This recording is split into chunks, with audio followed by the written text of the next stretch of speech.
Garp finally did it. The long-awaited galaxy impact has finally been animated and the entire internet went crazy for it. Everyone was taken back when Garp sent Marco flying with one shot in the Marineford War. We can only imagine how much he must have been holding back, as a single punch away could have quite literally destroyed the entire island. The whole world was in awe when Whitebeard showed up from the ocean with his ships coated, but Garp had to one-up him by literally flying his ship with just a wave of his hand. Everyone wants to see fights like Garp versus Aokiji, but I'm more interested in the fights of the previous generation when they were in their prime, such as Roger's Divine Departure versus Garp's Galaxy Impact. How much confidence must you have in yourself to pull up to a Yonko's territory that was guarded by an ex-admiral and 9 other Titanic commanders? Aokiji alone is almost at an equal level to that of Akainu, who right now is the fleet admiral and the strongest force of the navy and only second in command to the 5 elders. Not only was the entire town destroyed, but it seems that Garp was a bit disappointed with the damage he caused. There was so much controversy built around how Garp and Roger took out Rock's pirates, which consisted of Kaido, Big Mom, Whitebeard, Shiki, and Rock's D. Zebek, all pirates who later made big names for themselves in the New World. This should show how much power that Garp actually has at his senile age to nearly destroy an entire island.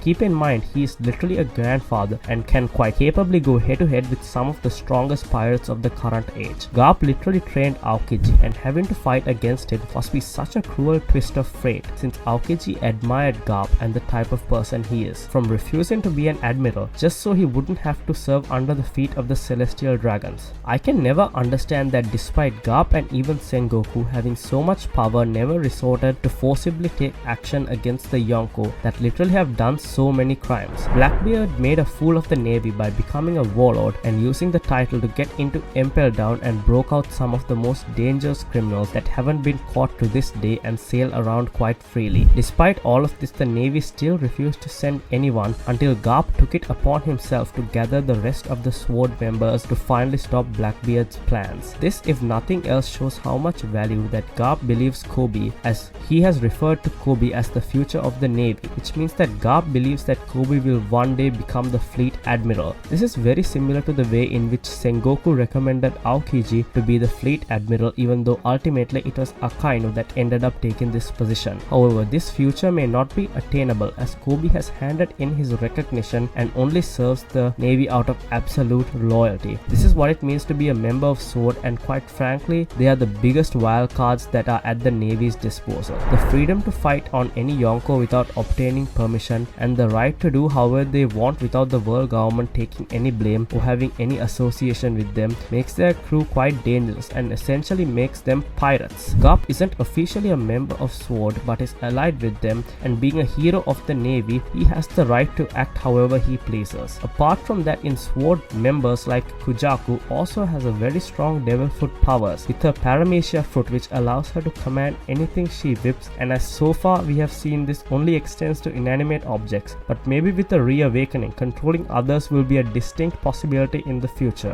And Rear Commander Admiral Jirus, who literally made golems that can't even be harmed without Haki, and even managed to catch a literal ship with no trouble at all. Also, Aokiji just casually had the power to wipe out half of Blackbeard's crew and destroy everything he had built over years of covering behind Whitebeard's shadow, and yet somehow the situation changed in such a way that Aokiji joined Blackbeard's crew and the rest of the crew just forgave him. Any situation which can make Blackbeard worried is one in which the outcome has spiraled out of control, and the only other times that he has looked so utterly lost is when, despite emptying a whole barrel of bullets, Whitebeard still refused to fall. Garp may have a flashy entrance, but nothing can still top Whitebeard in Marineford. Subscribe for more.